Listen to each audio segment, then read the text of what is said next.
Dr. Reese, would you consider veganism to be dangerous? In its own way. Really? The first thing that I think about with veganism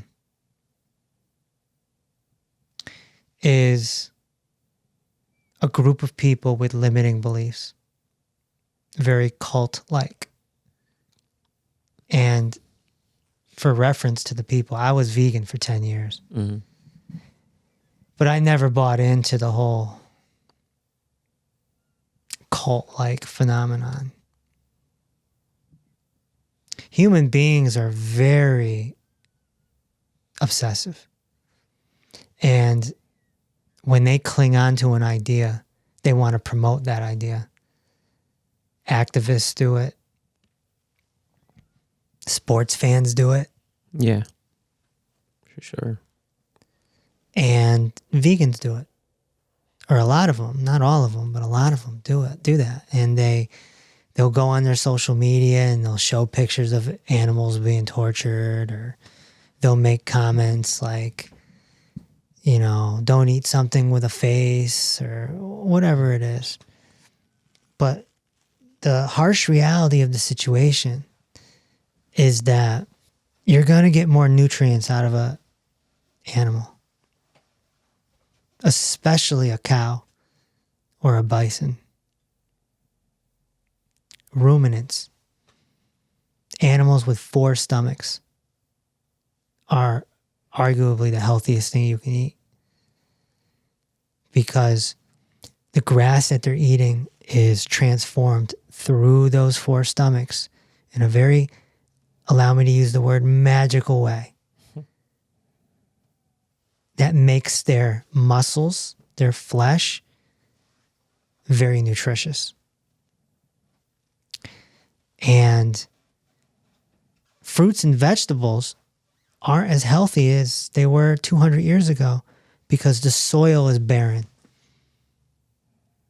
We have electricity now. So we've dammed the rivers. Mm-hmm. The rivers don't come up on the land anymore. We're missing all those nutrients, all those minerals. Yeah. An orange, as delicious as it is, was healthier 200 years ago than it is now. So you need your nutrition. And you need 90 essential nutrients. And you're going to be better served getting that from beef, bison, and you can make a very strong case for eggs. Eggs are arguably a superfood. It's just everything there to make life, you know? And vegans that are stuck in that limited belief, they don't understand that. And they go through their life not getting enough fat, not getting enough cholesterol, and not getting enough nutrients. And this can lead to all sorts of issues. Mm-hmm. As we know, you can get 900 symptoms from nutritional deficiency. 900. And a lot of these vegans are ending up with brain conditions because their brain is not getting the fat and cholesterol it needs. You need good amounts of cholesterol and fat coming through. You'll also notice that a lot of vegans are chubby. Not the fruitarians. See, there's different types of vegans. Mm-hmm. There's like 5 different subgroups. Yeah. Fruitarians are typically skinny and they exercise a lot. They're runners or what have you. But your average vegan is typically chubby. Junk food vegans. Yeah, they're eating junk food, vegan food, the fake meats, which are very dangerous. They're still eating the poor 4 foods. Yeah. Glutens, oils, fried, fake. It's a perfect combination. Perfect combination. And on top of it, they're not getting enough nutrients. And when you're missing minerals, sometimes you get a little chubby. Because you're overeating and your body's looking for minerals. Your body's looking for minerals constantly. What would you say to vegans that argue? I'm being the devil's advocate, but what would you say to vegans that argue that they feel better on the vegan diet, and when they try meat, they can't. They can't like digest it, basically. Yeah, well, the reason why they can't digest the meat is because they don't have proper stomach acid. When you're eating fruits and vegetables, you're alkalizing yourself. And that's essentially putting out the stomach acid that you need in your gut. It's almost like the same effect as the medical monopoly prescribing PPIs, proton pump inhibitors. It's almost the same concept. And so you need stomach acid to break down food.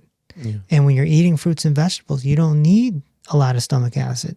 So you're training your body to go the easy route. Not to mention they're killing animals.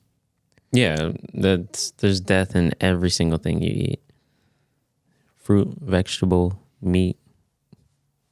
Doesn't matter. Yeah, in order to have fields of plants, you have to set up traps to catch rabbits and gophers. I worked on a farm, and it was like a kid's farm, kind of, but we still had to find some way to prevent the animals from eating the food that we provided on the farm.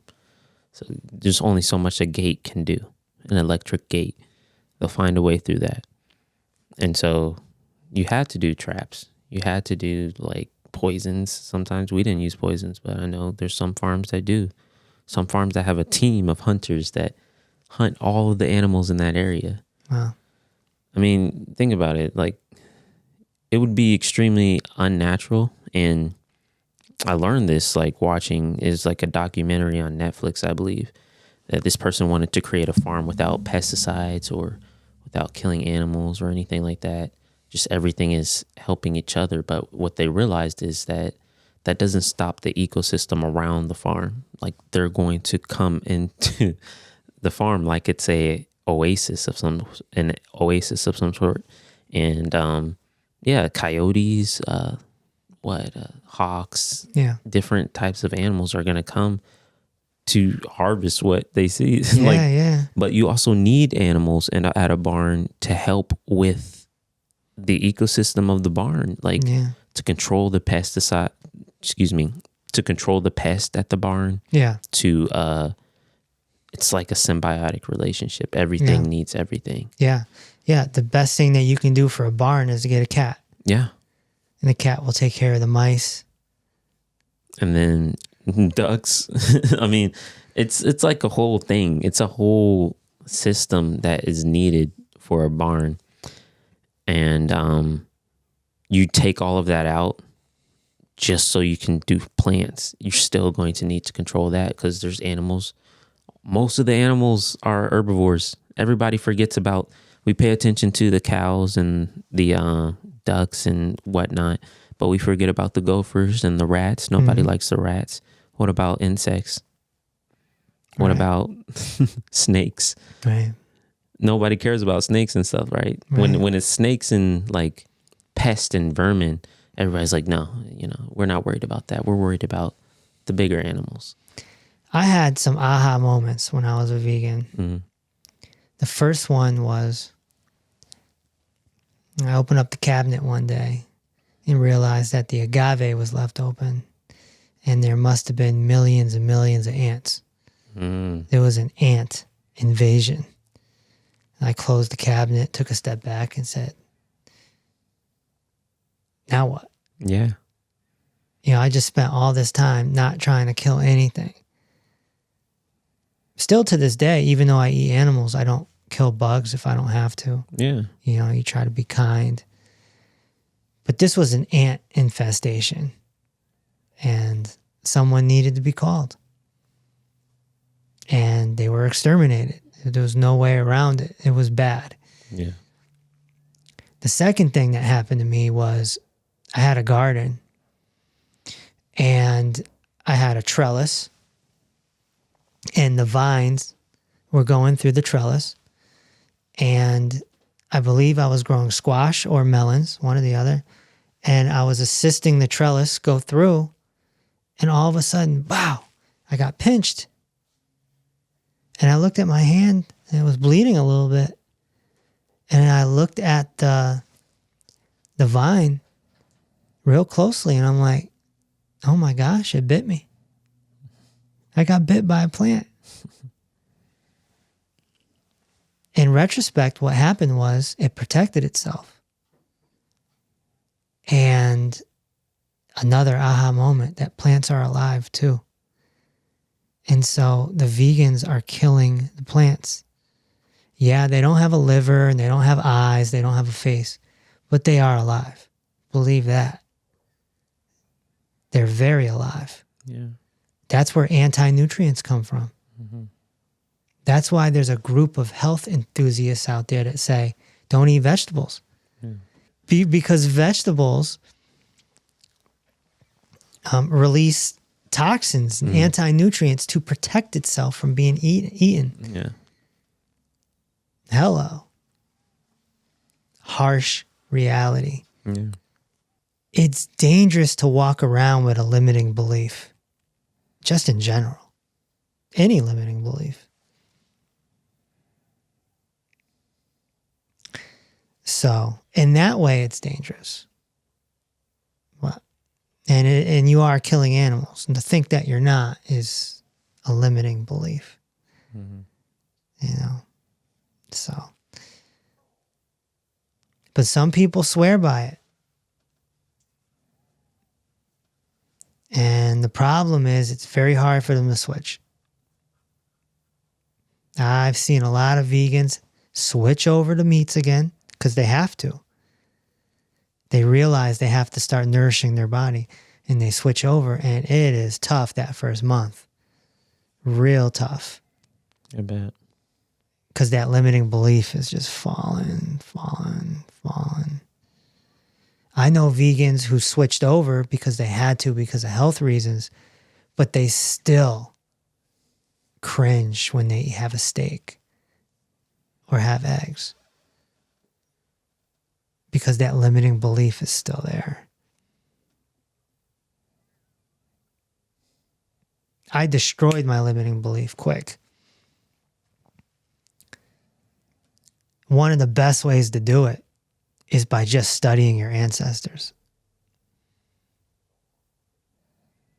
Human beings became advanced because they figured out fire, they figured out hunting, and they put 2 and 2 together to create 4.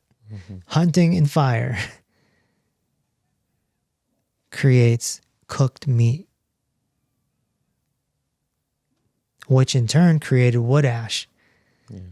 And wood ash is full of minerals.